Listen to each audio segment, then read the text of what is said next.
Nous allons maintenant commencer l'assemblage. Une des choses qu'il faut comprendre, c'est que quand on assemble des pièces, on va pouvoir mettre des relations. Donc, les relations dans un assemblage, donc si je viens, donc je vais cliquer ici sur assemblage, je vais renommer celui-ci comme étant moteur V4. Donc, les contraintes sont ici. Donc, on a la première des choses ici, c'est ce qu'on appelle un Make Connector. Donc, on peut créer, déjà sur la géométrie, on va voir tout à l'heure, on a déjà de ces éléments-là qui sont des points de référence sur la géométrie de nos pièces que l'on va utiliser pour pouvoir mettre des relations. Et les relations, on va avoir, donc ce qu'on a vu à date dans les esquisses, on avait la concentricité, on avait du parallélisme, on avait de la symétrie, on avait aussi donc horizontal, vertical, ces choses-là. Sur l'assemblage de pièces, toutefois, on va pouvoir avoir ce qu'on appelle un Revolute Mate. Revolute Mate, on va avoir, si vous allez disons avec la flèche ou la souris par-dessus, on vous explique quelle est la différence pour qu'est-ce que c'est qu'un Revolute Mate. Donc, Revolute, c'est vraiment on laisse 1 degré de liberté, donc seulement la rotation par rapport à cet axe-là. Dans le cas d'un slider, donc ça va se déplacer. La pièce peut se déplacer dans un cylindre, mais ne tournera pas. Ensuite, on va avoir donc un cylindrical mate, donc c'est une pièce qui est cylindrique, elle va pouvoir se déplacer en tournant et monter et descendre. Ensuite, on va avoir ce qu'on ne se servira pas nous pour l'instant, mais il y a les pins et un slot, donc quelque chose qui va coulisser dans une rainure. On aurait un joint sphérique, on a des joints parallèles, on a des joints de tangence. On va pouvoir regrouper différents éléments ensemble plutôt que de mettre des points d'attache ou des contraintes. On peut tout simplement prendre plusieurs pièces ensemble s'ils sont bien placés et faire un bloc avec ces pièces-là. Et quand on commence à mettre des relations comme ça, des fois c'est intéressant d'avoir des sous-assemblages. Sauf que faut comprendre qu'un sous-assemblage, une fois mis dans un assemblage comme tel, ne pourra pas bouger. Donc les déplacements ou les degrés de liberté à l'intérieur d'un sous-assemblage ne sont pas actifs dans l'assemblage. Donc, ce que l'on va faire, c'est qu'on va faire des sous-assemblages de pièces qui, une fois dans le moteur, vont bouger comme étant une grande pièce ou une pièce plus complexe. Donc, pour ce faire, on va créer un autre assemblage. Donc, une pièce qui serait intéressante à mettre comme étant un sous-assemblage, ça serait la bielle. Donc, on pourrait mettre la bielle, les paliers et l'axe du piston dans un sous-assemblage.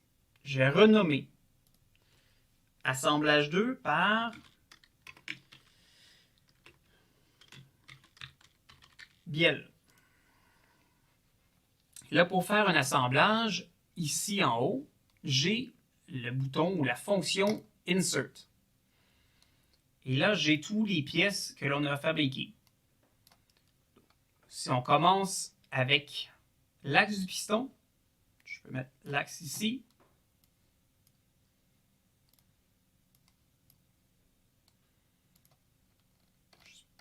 Je vais reculer pour voir assez bien. J'aurai la bielle. On aurait la deuxième partie de la bielle. Donc, je peux cliquer une fois sur la pièce. Ensuite, je reclique pour la positionner approximativement. Je clique une deuxième fois et je reviens cliquer une deuxième fois pour la mettre en place. Ensuite, palier du piston. Donc, ça vient ici en haut. J'en mets un là et je vais recliquer palier piston pour le mettre ici. Donc, présentement, j'ai les pièces que j'ai besoin pour faire mon assemblage. On peut soit commencer avec l'axe, ou on peut commencer avec cette pièce-là. C'est vraiment à notre guise. Et l'orientation, présentement, dans le modèle, n'est pas hyper critique. Donc, si je viens en mode isométrique, je peux faire un Fasten to Mate. Donc, je vais attacher cette pièce-là pour qu'elle ait aucun degré de liberté. Et je vais la mettre Donc, je vais prendre juste l'origine comme ça. Donc, mon axe vient maintenant centrer sur l'origine. Donc, j'ai fait solve. Il l'a accepté. Je vais maintenant faire la même chose. Je vais prendre ici avec notre pièce. Donc là, je veux prendre non pas l'extérieur, mais le centre. Donc j'ai l'origine, vous voyez, j'ai un make connector qui est ici, qui est l'arrière du trou. Ça, c'est le centre du trou et ça, c'est le devant du trou. Moi, je veux le centre. Ce qui fait que maintenant, ma bielle est fixée, centrée. Donc, vous voyez, j'ai quand même un gros chanfrein ici. Là. Donc, je peux fermer ça. Ici, la bielle. Je voudrais rapetisser ce chanfrein-là. Donc, juste en restant dans mon assemblage, je peux appuyer sur le bouton droit et venir ici dire « Edit in Context ». Donc là, si je veux voir la bielle, je peux cliquer sur la bielle, appuyer sur le bouton droit et marquer « Hide ». Donc, je préfère « Hide all parts »,« Hide » pour cette pièce-là, mais moi, ce que je veux, c'est « Hide all other parts ». Donc, en faisant ça, il cache toutes les pièces, sauf la pièce qui m'intéresse. Je peux venir ici, on va regarder, je clique sur le feature, donc, qui est le feature, c'est la caractéristique que l'on a créée, qui est le chanfrein ici. Je viens éditer le chanfrein. On avait mis 50 millièmes, qui était quand même très gros. On va baisser ça à 25 millièmes. Mon chanfrein a rapetissé. Maintenant, je suis plus. Je préfère ça comme forme. Là, je peux juste faire Go to Assembly. Je retourne dans mon assemblage, qui est à la même position que j'étais tout à l'heure. Là, ce que je veux faire, c'est mettre en place les paliers lisses. Donc, ce qu'on va faire pour les paliers lisses, c'est avec l'option Fastened, je viens sélectionner l'arête ici, donc qui est le coin qui vient se fixer dans le coin qui est ici en haut. Donc, en faisant ça, il est venu placer la pièce, mais là, la pièce n'est pas dans la bonne orientation. Donc, je viens utiliser ce bouton-là pour changer l'orientation. Je peux faire OK. Donc là, on se retrouve avec mon palier qui est à sa place. Je vais faire la même chose ici. Donc, Fastened, je sélectionne celui-là et je viens sélectionner l'arête dans le coin qui est là. Encore une fois, il est inversé. Je vais la réinverser comme ça. On voit maintenant mes deux bielles et mon axe. Ce que je voudrais faire, ça serait maintenant mettre cette pièce-là avec celle-ci. Donc, si j'utilisais la méthode de Fastened ici, je pourrais sélectionner, donc l'arête ici, il vient me sélectionner le centre, et je viendrais prendre l'arête qui est ici, et là, il vient attacher, mais, encore une fois, je vais juste faire un flip pour l'amener dans la bonne direction. Et on voit qu'il n'est pas aligné avec le bas de la pièce. Donc, ça ici, c'est pour faire réorienter de façon... Donc, malheureusement, il fait des incréments de 90 degrés. Donc, c'est pas très pratique pour nous. Parce que je ne suis pas en mesure de choisir une orientation qui va être satisfaisante. Donc, je vais canceller ce mate-là.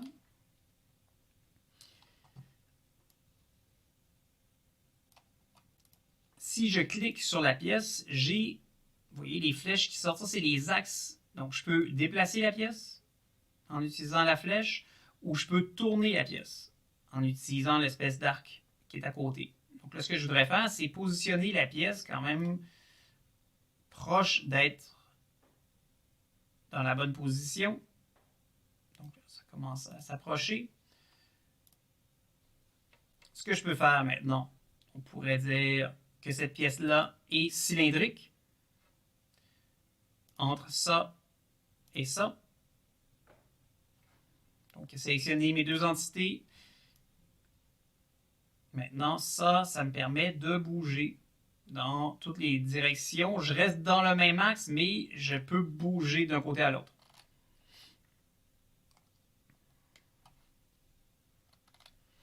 Et là, on va mettre ici ce qu'on avait anciennement comme étant une coïncidence. On peut mettre planner, donc ils vont être sur un plan coïncident. Je prends ce premier plan-là et je vais venir prendre le plan ici. En faisant ça, quand on fait Solve, il va venir positionner les pièces en place pour que l'on puisse voir est-ce que le résultat est est-ce que ça ressemble à ce que je voulais. Dans mon cas, oui. Donc, je peux accepter. Présentement, on a notre palier qui est bel et bien à la bonne place. La prochaine chose qu'on va faire, c'est qu'on va venir fixer cette pièce-là avec cette pièce-là. Donc, comment elle se fixe, cette pièce-là?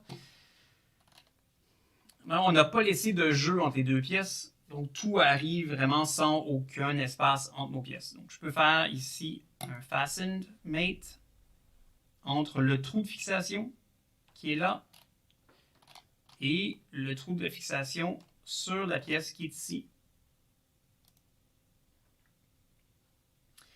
Donc, il est venu le mettre correctement, mais pas à la bonne orientation. Donc, est-ce que je peux tourner ça? Là, j'ai tourné jusqu'à ce que j'arrive à la bonne orientation. Et là, je peux accepter. Maintenant, ce que je vais faire, on va venir, pour pouvoir travailler dans la partie ici en haut, donc je peux sélectionner. Pour sélectionner, vous voyez, je me mets dans le centre, j'appuie sur la souris, je garde le bouton appuyé, je relâche, ça sélectionne toutes les pièces qui étaient à l'intérieur de cette case-là. Et là, je peux, avec le bouton droit sur une des deux pièces, faire Hide pour cacher les pièces. Donc, on va maintenant faire la jonction entre ces deux pièces-là. Donc, tout à l'heure, on avait pris un plan juste cylindrique. Là, on va utiliser le Revolute, juste pour une autre manière de le faire. Donc, ce que je veux, c'est l'arête qui est ici. Donc, moi, ce que je veux, c'est le centre ici. Et le centre, mais à l'intérieur. Donc, vous voyez, en ce moment, le Make Connector est sélectionné ici. Là. Donc, en faisant ça, j'arrive comme ça, je vois que c'est bien, mais juste inversé. En inversant le Mate maintenant, tout semble bien. Donc, là, en ce moment, avec le Revolute Mate, je peux bouger la pièce l'une par rapport à l'autre, mais je ne peux pas la déplacer. Je peux seulement faire de la rotation. Et qu'est-ce qu'il nous resterait à faire? Ce serait de mettre une relation ici plutôt que Revolute pour le prochain. On va prendre planaire de ce plan-là avec ce plan-là. Je peux dire Solve pour voir ce que ça donne. C'est bien ce que je voulais.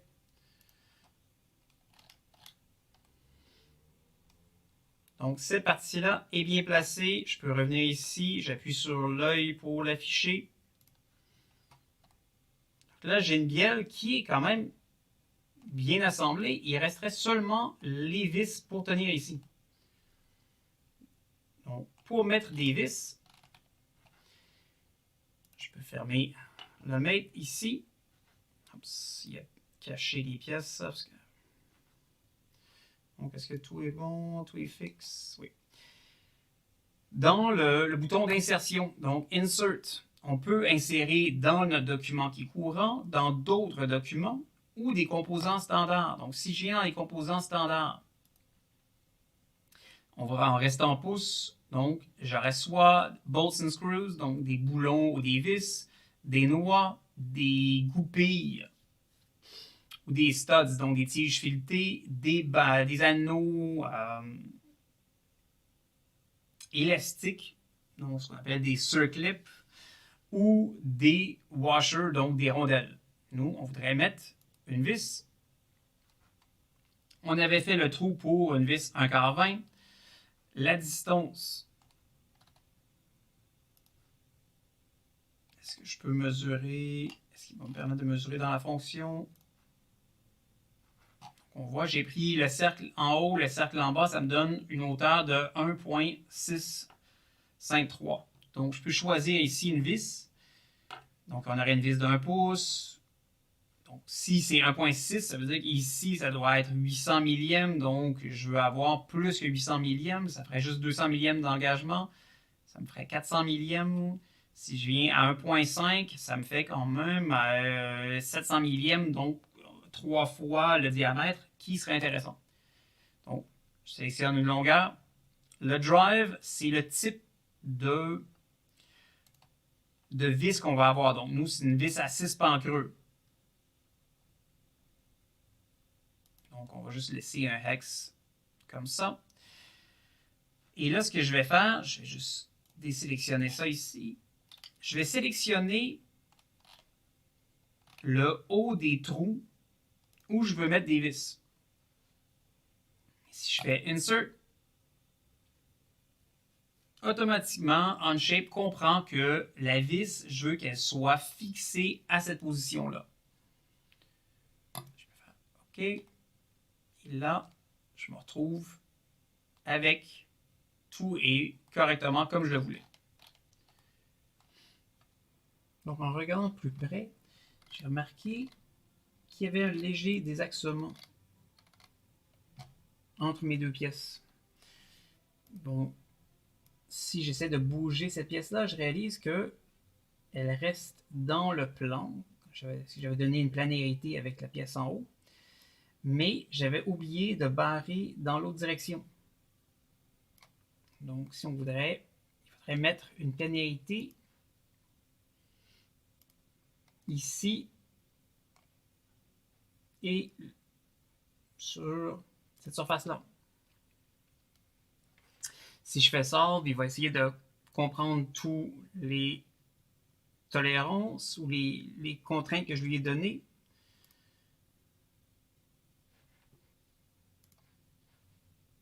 Donc, pourquoi est-ce qu'il me donne ça?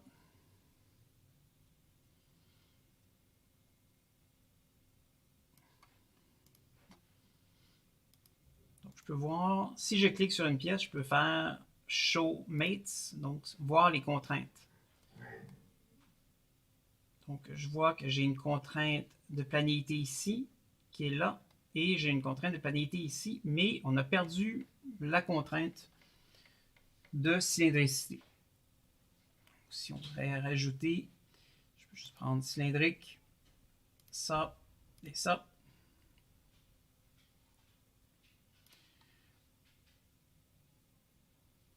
Solve. Et là, donc, les contraintes sont faites correctement. Mais j'ai un jeu ici.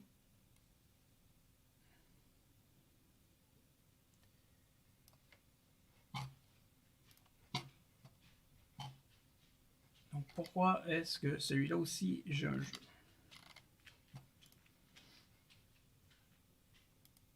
Donc, je vais redemander, on va faire Hide Mates. Je veux cacher toutes les mates, donc Hide All Mates.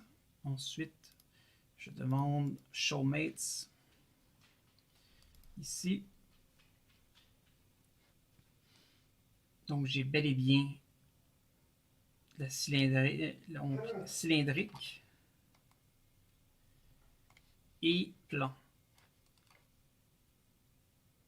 Donc, c'est cylindrique et non pas celui-là.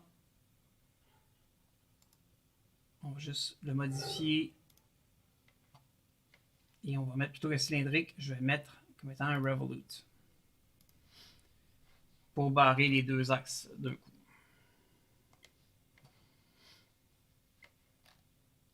Donc ça, c'était correct. Et celui-ci, un peu la même chose.